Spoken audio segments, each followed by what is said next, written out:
मित्रांनो, आज अशी गाडी घेऊन आलेलो आहे ना, या गाडीमध्ये तुम्हाला 3 इंजिन ऑप्शन मिळतील, 5 ट्रान्समिशन आहेत. 2020 मध्ये लॉन्च होऊन सुद्धा या गाडीने आतापर्यंत टोटल 5 लाख युनिट सेल केलेले आहेत. हो हो, कुठल्या गाडीबद्दल बोलतोय तर मित्रांनो, कियाची जी सोनेर गाडी आहे त्या गाडीबद्दल बोलतोय. नमस्कार मित्रांनो, मी करण लोणकर आणि स्वागत आहे तुमचं ड्राईव्ह भारत या मराठी युट्यूब चॅनलमध्ये. आज आपण बघणार आहे कियाची जी सोनेर गाडी आहे कॉम्पॅक्ट एसयूव्ही मध्ये. या गाडीमध्ये असणारे जे फीचर्स आहेत ते फीचर्स आज आपण पाहणार आहे. तर मित्रांनो, या गाडीमध्ये आपल्याला अशा पद्धतीची ही फ्लिप की पाहायला मिळेल. ही फ्लिप की आहे या गाडीची. त्याच्यामध्ये तुम्हाला लॉक अनलॉक आणि बूट अनलॉकचा जो ऑप्शन आहे तो ऑप्शन आपल्याला पाहायला मिळेल. अशा पद्धतीच्या 2 चाव्या या गाडीमध्ये आपल्याला पाहायला मिळतील. मित्रांनो, आता आपल्या समोर जी गाडी उभा आहे ही गाडी आहे कियाची सोनेट, जी आहे एसटीके ऑप्शनल मॉडेल पेट्रोलमध्ये. आता या गाडीमध्ये जे असणारे फीचर्स आहेत ते फीचर्स आपण समजून घेऊया.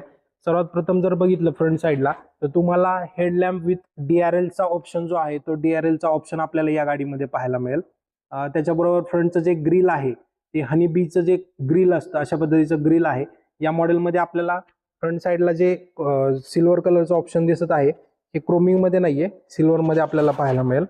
साईडला जर पाहिलं तर इथे तुम्हाला टोईंग हुक जे आहे ते टोईंग हुकचा ऑप्शन आपल्याला पाहायला मिळतो. याच्यामध्ये आपल्याला फोगलॅम्पचा जो ऑप्शन आहे तो फोगलॅम्पचा ऑप्शन तुम्हाला पाहायला मिळणार नाही. साईड प्रोफाईलमध्ये आले तर साईड प्रोफाईलमध्ये आपल्याला टायर साईज जे आहे ते टायर साईज R16चे जे टायर आहेत ते पाहायला मिळतील. याच्यामध्ये तुम्हाला 215/60 R16चे टायर आपल्याला याच्यामध्ये पाहायला मिळतील. आणि मित्रांनो, हे जे आहेत हे अलॉय व्हील नाही आहेत, हे तुम्हाला स्टील व्हील दिलेले आहेत, व्हील बोल्ट फिटेड आहेत. याच्यामुळं कसं होतं, काय होतं की तुमच्या ज्या ह्या कॅप आहेत त्या कॅप उडून जात नाहीत. साईड प्रोफाईल जर बघितली तर अशा पद्धतीची तुम्हाला साईड प्रोफाईल पाहायला मिळेल. साईड प्रोफाईलमध्ये सगळ्यात महत्त्वाचा पार्ट येतो तो म्हणजे ग्राउंड क्लिअरन्स. ग्राउंड क्लिअरन्स जर पाहिला तर ग्राउंड क्लिअरन्स आपल्याला 205 mm चा ग्राउंड क्लिअरन्स आपल्याला या गाडीमध्ये पाहायला मिळेल. त्याच्याबरोबर गाडीची जर लेंथ बघितली तर लेंथ आपल्याला जी आहे ती 3995 mm ची दिलेली आहे. विड्थ जर बघितली तर 1790 mm. हाईट जर बघितली तर 1642 mm दिलेली आहे. आणि जो सगळ्यात महत्त्वाचा पार्ट येतो व्हील बेस, तो व्हील बेस आपल्याला 2500 mm चा व्हील बेस जो आहे तो व्हील बेस पाहायला मिळेल. या गाडीमध्ये 1.2 आपल्याला पाहायला मिळतं. थोडेफार अजून जर स्पेसिफिकेशन जर पाहिले तर याच्यामध्ये आपल्याला मिरर जो आहे तो बॉडी कलरमध्ये पाहायला मिळेल. त्याच्याबरोबर त्याच्यामध्ये तुम्हाला टर्न इंडिकेटर जो आहे तो टर्न इंडिकेटर आपल्याला याच्यामध्ये पाहायला मिळेल. डोअर हँडल आहेत ते बॉडी कलरमध्ये येतील. इथे तुम्हाला स्मार्ट कीचा ऑप्शन जो आहे तो पाहायला मिळणार नाही. रेग्युलर जी आपली फ्लिप की असते ती फ्लिप की आपल्याला पाहायला मिळेल. आता आतमध्ये जाऊया. आतमध्ये जर पाहिलं डोअर पॅनलला तर डोअर पॅनलला आपल्याला सिल्वर फिनिशिंगमध्ये डोअर हँडल आहेत. त्याच्याबरोबर 4 पॉवर विंडोचे ऑपरेटिंग तुम्हाला याच्यामध्ये इथे पाहायला मिळेल. मिरर फोल्डिंगचा जो ऑप्शन आहे तो मिरर फोल्डिंगचा ऑप्शन तुम्हाला याच्यामध्ये पाहायला मिळतो. मिरर ॲडजस्टेबल 4 डोअरचं जे लॉक आहे ते लॉकचं ऑप्शन याच्यामध्ये दिलेलं आहे. या साईडला आपल्याला ट्विटर्स दिलेले आहेत मित्रांनो. 2 ट्विटर्स आपल्याला पाहायला मिळतील. 4 स्पीकर आपल्याला या मॉडेलमध्ये पाहायला मिळेल. खालच्या साईडला पाहिलं तर थोडासा स्पेस आहे आणि बॉटल होल्डरसाठी ऑप्शन दिलेला आहे. आतमध्ये आलो तर आतमध्ये आपल्याला जो इंटेरियर आहे ते इंटेरियर आपण पाहूया. मित्रांनो, अशा पद्धतीचं आता इंटेरियर तुम्हाला पाहायला मिळेल. इंटेरियर मध्ये तुम्हाला जो डॅशबोर्ड आहे तो डॅशबोर्ड आपल्याला ब्लॅक कलर मध्येच पाहायला मिळेल. अशा पद्धतीचा जो MID डिस्प्ले आहे तो डिस्प्ले आपल्याला पाहायला मिळतो. याच्यामध्ये आपल्याला वरच्या साईडला फ्युलचा ऑप्शन जो आहे तो फ्युलचा ऑप्शन, खालच्या साईडला तुम्हाला गाडीचं टेम्परेचर, लेफ्ट साईडला तुम्हाला जे आहे लेफ्ट साईडला तुम्हाला RPM मीटर दिलेला आहे. त्याच्याबरोबर सेंटरला जर पाहिलं तर सेंटरला तुम्हाला किलोमीटरचं जे डिस्टन्स, किलोमीटर किती आवरला गाडी पळतीये ते हिशोब तुम्हाला याच्यामध्ये पाहायला मिळेल. सेटिंगमध्ये पाहिलं तर तुम्हाला ॲक्युमुलेट इन्फॉर्मेशन, ड्राईव्ह इन्फॉर्मेशन या 2 गोष्टी आहेत. रिफ्युलिंगचा ऑप्शन तुम्हाला याच्यामध्ये दिलेला आहे. ऑटो स्टार्ट स्टॉपचा ऑप्शन याच्यामध्ये दिसतो. त्याबरोबर अजून टायर प्रेशर मॉनिटरिंग आहे ते पण तुम्हाला रनिंगमध्ये पाहायला मिळेल. त्याच्यानंतर इथे थोडेफार सेटिंग दिलेले आहे. डोअर, लाईट्स, त्यानंतर convenience, service interval, other features, reset अशा ज्या गोष्टी आहेत त्या गोष्टी आपल्याला याच्यामध्ये पाहायला मिळतील. स्टेअरिंगवरती जर पाहिलं तर स्टेअरिंगवरती तुम्हाला क्रूज कंट्रोलचा ऑप्शन पाहायला मिळणार नाही. इथून तुम्ही हे जे बटन आहे इथून तुम्ही MIDचा जो ऑप्शन आहे तो MIDचा ऑप्शन तुम्ही ऑपरेट करू शकता. त्याच्यानंतर इथे जे बटन्स आहेत इथे कॉल रिसिव्हचा ऑप्शन दिलेला आहे, व्हॉइस कमांड आहे, मोड्स दिलेले आहेत. मोड्स म्हणजे काय, हे ड्रायव्हिंग मोड्स नाही आहेत. जर समजा तुम्ही FM वरून ब्लूटूथ वरती शिफ्ट होणार असाल तर त्याच्यासाठी जे मोड्स आहेत, इथून तुम्ही म्युझिक वगैरे चेंज करू शकता. व्हॉल्यूम अप अँड डाऊनचा ऑप्शन आहे. त्यानंतर इथे जर पाहिलं या साईडला तर इथे तुम्हाला ऑटो हेडलॅम्पचा जो ऑप्शन आहे तो पाहायला मिळेल. आणि हे जे स्टिक आहेत हे हेडलॅम्पचे स्टिक दिलेले आहेत. खालच्या साईडला जर अजून थोडंसं पाहिलं तर इथे तुम्हाला हेडलॅम्प लेवलिंग डिव्हाइस दिलेला आहे. त्याच्याबरोबर ट्रॅक्शन कंट्रोलचे बटन दिलेले आहेत. आयडल स्टार्ट स्टॉपचं जे बटन आहे ते बटन तुम्हाला याच्यामध्ये पाहायला मिळेल. त्यानंतर स्टेअरिंगच्या या बाजूला पाहिलं तर इथे आपल्याला ही जी स्टिक दिलेली आहे ही स्टिक आपल्याला जे वायफर आहे ते वायफर ॲडजस्टची जी स्टिक आहे ती दिलेली आहे.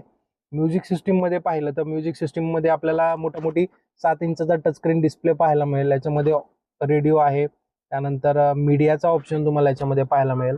ऑल मेनूमध्ये जर गेलं तर तुम्हाला अशा पद्धतीचा ऑप्शन जो आहे तो पाहायला मिळतो. नॉर्मली जे ह्युंडाईच्या किंवा कियाच्या गाड्यांमध्ये जे सिस्टीम येते म्युझिक सिस्टीम तशा पद्धतीचीच आहे. याच्यामध्ये ब्लूटूथ कनेक्टिव्हिटी आणि सगळ्यात महत्त्वाचा आणि सेफ्टी फीचर जर पाहायला गेलं तर याच्यामध्ये DRVMचा जो ऑप्शन आहे तो आपल्याला पाहायला मिळतो.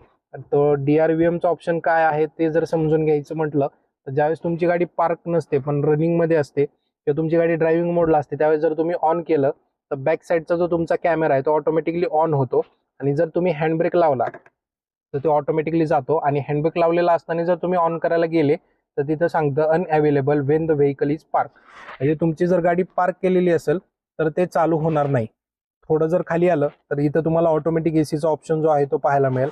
याच्यामध्ये तुम्हाला रिअर फ्रंट AC म्हणजे डायरेक्शन दिलेलं आहे. ॲक्च्युली हे फ्रंट आणि पायाचा ऑप्शन दिलेला आहे. आणि इथे AC ऑफचा ऑप्शन दिलेला आहे.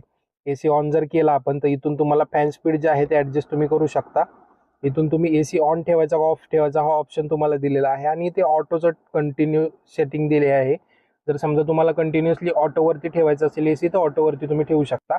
इथून तुमचं जे टेम्परेचर कंट्रोल आहे ते टेम्परेचर कंट्रोल इथून मॅनेज होतं. लोएस्टला आत्ता टेम्परेचर आहे. समजा तुम्हाला वाढवायचं म्हणलं तर इथून तुम्ही प्लस करू शकता. अशा पद्धतीचं कंट्रोलिंग तुम्हाला याच्यामध्ये पाहायला मिळेल. बाकी तुम्हाला फ्रंट साईडला म्युझिक सिस्टीमच्या खाली 2 AC वेंट दिलेले आहेत. सो जे कूलिंग आहे ते ड्रायव्हरला कूलिंग एकदम कम्फर्ट आणि पटकन मिळेल असं दिलेलं आहे. त्याच्याबरोबर मिडल साईडचा जर मिरर बघितला तर मिरर तुम्हाला ऑटो ऑन ऑफचा नाही आहे. मॅन्युअली ऑन ऑफचं बटन जे आहे ते बटन आपल्याला याच्यामध्ये पाहायला मिळेल. त्याच्याबरोबर इथे तुम्हाला रिडिंग लॅम्पचा जो ऑप्शन आहे तो रिडिंग लॅम्पचा ऑप्शन तुम्हाला याच्यामध्ये पाहायला मिळतो. रिडिंग लॅम्पचा ऑप्शनमुळं तुमचं जे फ्रंट साईडला जी हे लाईट असते ती लाईट इथे याच्यामध्ये दिलेली आहे. इथे तुम्हाला मित्रांनो सनरूफचं बटन आहे. इथे गॉगल होल्डरमध्ये थोडासा स्पेस दिलेला आहे आपल्याला. त्याच्याबरोबर इथे जर पाहिलं तर इथे तुम्हाला सनशेड दिलेला आहे. वरती जर पाहिलं तर वरती आपल्याला सनरूफ येतो.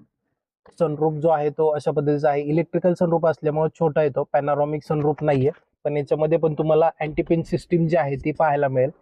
समजा तुम्ही ओपन केलं आणि जर पुन्हा क्लोज करायला गेला आणि हात वगैरे असेल तर ऑटोमॅटिकली ते रिटर्न जातं. तर अशा पद्धतीचं अँटी पिन सिस्टीम जी आहे ती तुम्हाला याच्यामध्ये पाहायला मिळेल. बाकी नॉर्मली जर पाहिलं इंटेरियरमध्ये तर इंटेरियरमध्ये आपल्याला हे जे सीट आहेत हे सीट आपल्याला फॅब्रिकमध्ये पाहायला मिळतील. हे लेदर सीट नाही आहेत.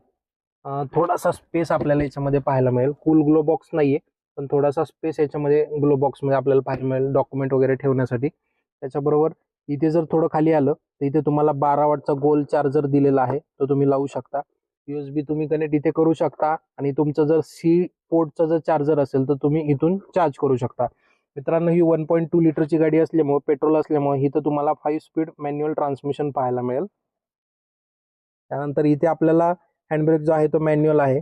इथे तुम्हाला बॉटल होल्डरचा ऑप्शन आहे तो पाहायला मिळतो. इथे तुम्हाला आर्मरेस्ट दिलेला आहे पण हा स्लायडिंगचा ऑप्शन नाहीये. फक्त तुम्हाला स्टोरेज थोडंसं स्टोरेज याच्यामध्ये पाहायला मिळतं आणि आर्मरेस्ट आहे. बॅक साईडला जाऊया आपण. बॅक साईडला जर पाहिलं तर बॅक साईडला लेगरूम म्हणजे चांगल्या पद्धतीची लेगरूम आपल्याला पाहायला मिळते.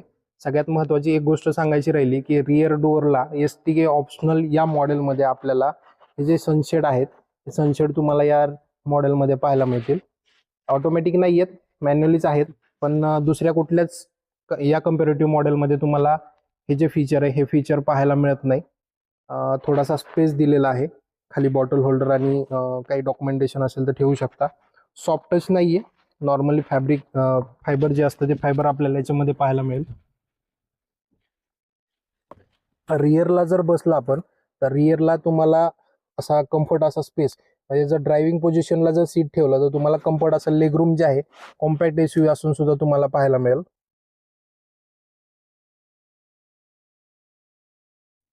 रिअर सीटला पाहिलं तर तुम्हाला हेडरूम जे आहे ती हेडरूम एकदम व्यवस्थित दिलेली आहे. म्हणजे जर कॉम्पॅक्ट एसयूव्हीचा जर विचार केला आपण त्या हिशोबाने हाईट जी आहे ती व्यवस्थित आहे आणि लेग हेड शोल्डर रूम जी आहे ती शोल्डर रूम पण व्यवस्थित आहे. म्हणजे 3 लोक कम्फर्टेबली बसू शकतात आणि माझी जी हाईट आहे ती 5 फूट 7 इंच आहे. त्या हिशोबाने एकदम व्यवस्थित हेडरूम जे आहे ते आपल्याला याच्यामध्ये पाहायला मिळेल.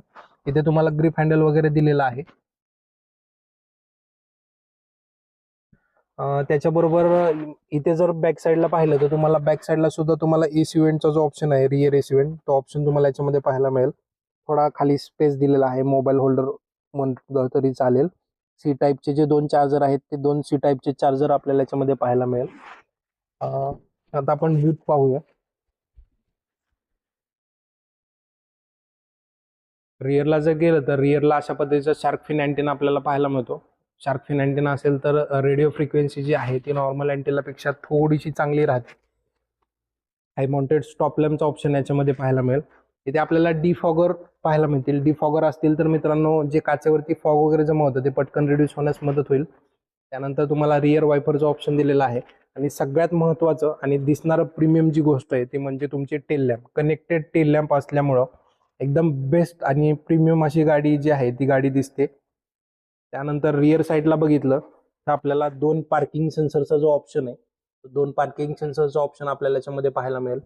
इथे तुम्हाला रिव्हर्स कॅमेराचा ऑप्शन आहे तो पण पाहायला मिळतो. आता आपण बूट ओपन करूया.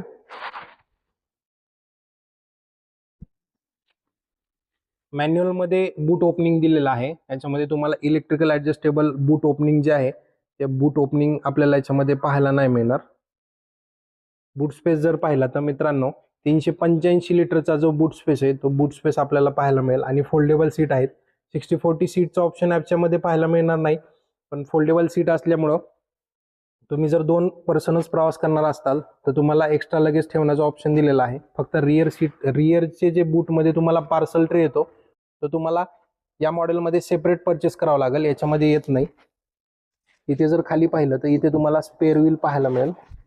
जे नॉर्मल आपलं जे स्पेअर व्हील असतं तशा पद्धतीचं स्पेअर व्हील आपल्याला याच्यामध्ये पाहायला मिळतं. जे इंजिन ऑप्शन्स आहेत,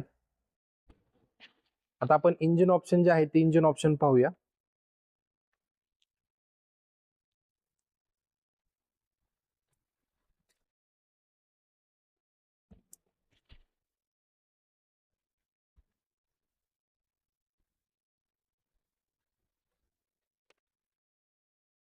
इंजिन ऑप्शन जर पाहायला गेलं तर हे 1.2 लिटरचं इंजिन ऑप्शन आहे.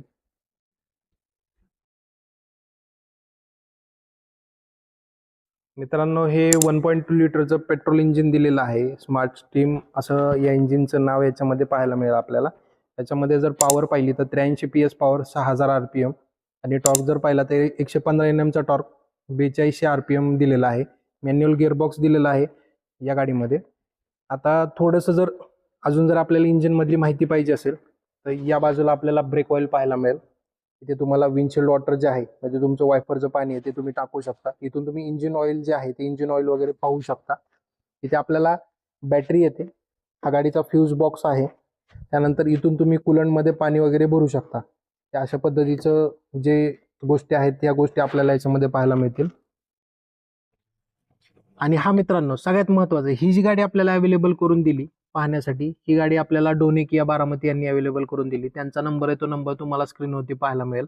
त्या नंबरवरती तुम्ही कुठल्याही गाडीची किया संदर्भातल्या असणाऱ्या गाड्यांची इन्क्वायरी तुम्ही करू शकता. तुमची ईव्ही असेल, पेट्रोल असेल, सीएनजी असेल किंवा डिझेल असेल, कुठल्याही गाडीची जर तुम्ही इन्क्वायरी केली तर तुम्हाला ती गाडी पाहायला मिळेल. त्याच्याबरोबर व्हिडिओ कशी वाटली नक्की सांगा. व्हिडिओ आवडली असेल तर लाईक करा. तुमच्याकडे कुठली गाडी डिझेलमधली कमेंटमध्ये सांगायला विसरू नका. चॅनलवर पहिल्यांदा आला असाल तर चॅनल सबस्क्राईब केल्याशिवाय जाऊ नका. पुन्हा भेटूया नवीन एका गाडीबरोबर. तोपर्यंत जय हिंद, जय महाराष्ट्र. धन्यवाद.